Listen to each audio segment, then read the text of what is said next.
माननीय सुशील कुमार मोदी जी। महोदय, मैं इस बिल के समर्थन में बोलने के लिए खड़ा हुआ हूँ। उपसभापति महोदय, पिछले 5 वर्षों के अंदर 5 लाख से ज़्यादा कंपनियों का नाम कंपनी रजिस्ट्रार के रजिस्टर से हटाना पड़ा। केवल 2 साल में 17, 18 और 89 में 3,79,000 जो कंपनीज थी उनका नाम हटाना पड़ा। और ये पाया गया कि ज़्यादातर कंपनियां bank fraud, cheating, round tripping, इन सारी चीज़ों के अंदर शामिल हैं। और इन 5 लाख में करीब 2.38 लाख कंपनियां जो थी वो शेल कंपनियां थी। एक ही एड्रेस पर 100 कंपनियां हैं, एक ही, और बड़ी संख्या में ऐसी कंपनीज थी जिनका ना कोई पता ठिकाना था, ना कोई इनकी जगह थी। तो सती महोदय, क्यों ये बिल लाना पड़ा, आप इसी से अंदाज कर सकते हैं। और इन सारी शेल कंपनियों के पीछे कहीं ना कहीं कोई सीए का दिमाग था, कहीं ना कोई सीए उसके अंदर शामिल था। इतना ही नहीं, सती महोदय, मैं पिछले दिनों ED arrest CA in Hyderabad for adding shell companies launder funds to Hong Kong. ED arrest Delhi CA in money laundering case linked to fertilizer scam. 8 chartered accountants arrested for GST fraud. सती महोदय, 16 for gambling arrested, 3 chartered accountants arrested. CGST official and 2 CAs arrested on charge of extortion. सती महोदय, ये जो पिछले 5 साल के अंदर जो बड़े पैमाने पर ये पाया गया कि जो चार्टर्ड अकाउंटेंट्स हैं वो कहीं ना कहीं, और उसमें कुछ लोग हैं, वो सारे लोग नहीं है, कुछ लोग हैं जो इस प्रकार की शेल कंपनी, इस प्रकार के और भ्रष्टाचार के खिलाफ में हैं। और इसलिए सरकार को मजबूरन इस बिल को लाना पड़ा है। सती महोदय, जैसा मेरे पूर्व के सदस्य ने कहा, हम उनकी परीक्षा में कोई हस्तक्षेप नहीं कर रहे हैं। उनके एग्ज़ाम में, उनके करिकुलम में, उनके रिजल्ट में, उनके लाइसेंस के अंदर, उन सारी चीज़ों में उनको स्वायत्तता है। केवल एक जगह जहां सरकार हस्तक्षेप नहीं बल्कि उसको मजबूत करना चाहती है, वह डिसिप्लिनरी कमेटी के बारे में। और मैं सदन को बताना चाहूँगा अभी क्या थी स्थिति सती महोदय। 4 कमेटी है डिसिप्लिनरी कमेटी, और 3 के चेयरमैन कौन है, तो आईसीआई के जो प्रेसिडेंट होते हैं वो 3 कमेटी के चेयरमैन हैं। और एक कमेटी के, एक जोन के चेयरमैन कौन है, तो जो वाइस प्रेसिडेंट हैं वो 4थे जोन के डिसिप्लिनरी कमेटी के चेयरमैन हैं।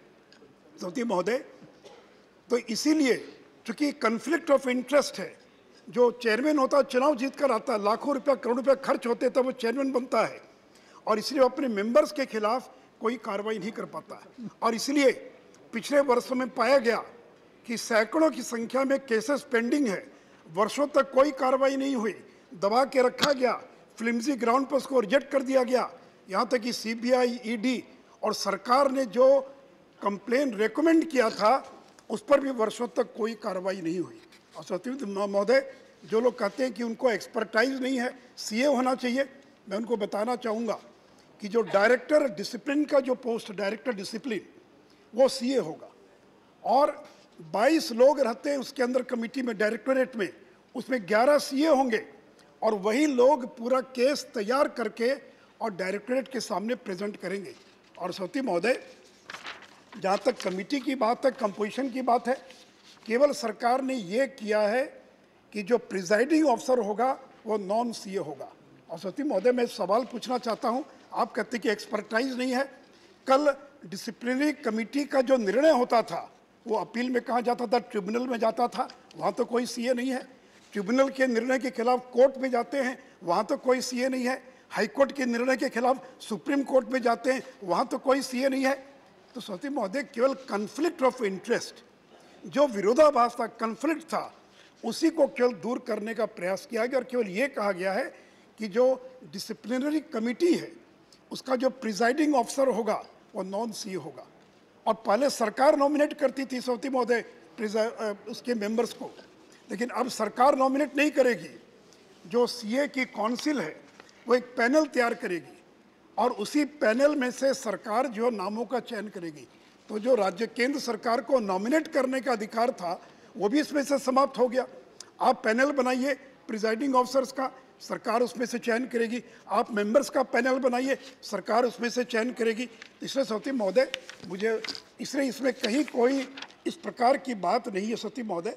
और फिर ले मेंबर्स का experience in the field of law, economics, business, finance, accountancy, तो कोई क्या वित्त मंत्री बनने के लिए और हार्वर्ड से पास होना जरूरी है क्या?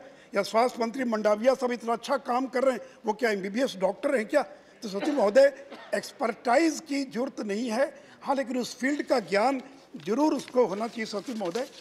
तीसरी बात सौती महोदय कि इसका जो फंड्स है, 2500 करोड़ रुपए से ज़्यादा का आईसीआई के पास फंड इकट्ठा है, और इसे सरकार ने ये नहीं कहा कि उस फंड पर हम कोई उस फंड को लेने जा रहे हैं।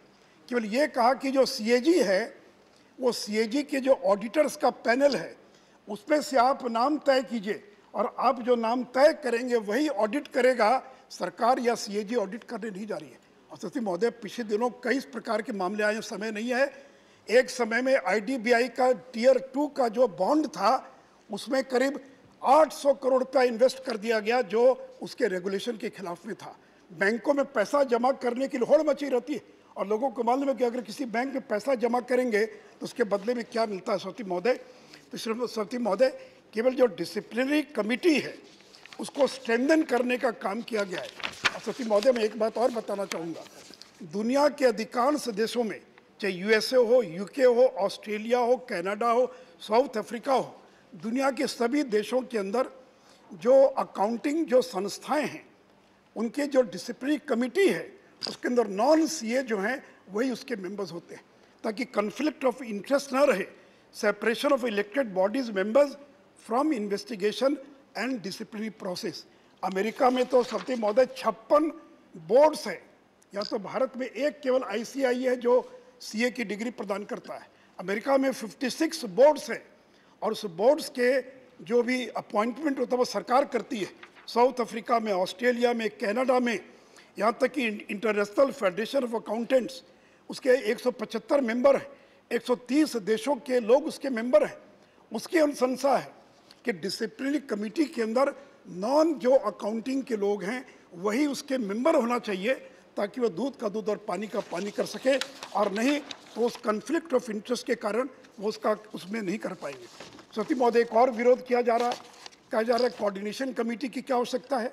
सौती महोदय, 3 संस्थान हैं, और अगर तीनों 2000 में एक एमओयू साइन किया इन लोगों ने, और उस एमओयू में यह प्रावधान था कि मिलकर कोऑर्डिनेशन करेंगे। 16 साल हो गया, एक बैठक नहीं हुई, बैठक का एजेंडा पता नहीं, क्या निर्णय लिया गया।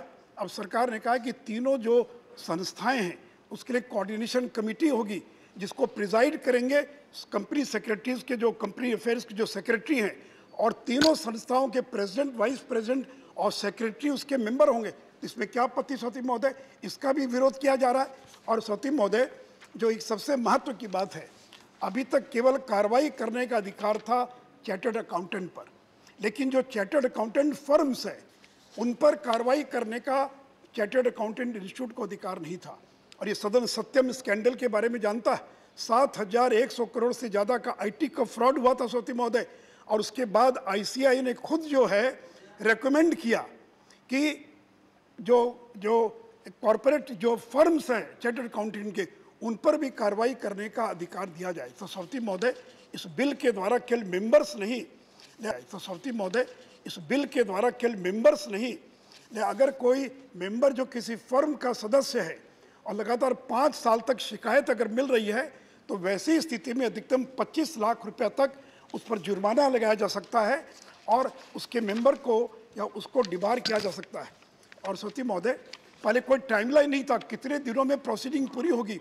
अब इसमें प्रावधान किया गया है कि 365 दिनों के अंदर प्रोसीडिंग पूरी हो जाएगी। पहले प्रावधान था कि कोई भी विड्रॉ कर सकता है, आपने कंप्लेंट फाइल किया और मिल गए, और कुछ अंडर हैंड डील हो गया, विड्रॉ कर लिया गया।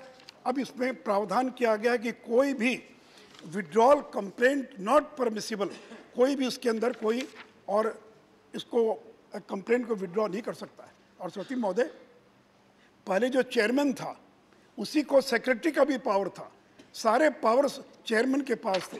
अब नया प्रावधान किया गया है कि जो प्रेसिडेंट होगा, जो चेयरमैन होगा, और जो सेक्रेटरी होगा, दोनों के पावर के अंदर और विभाजन किया गया, दोनों के पावर को अलग अलग किया गया है।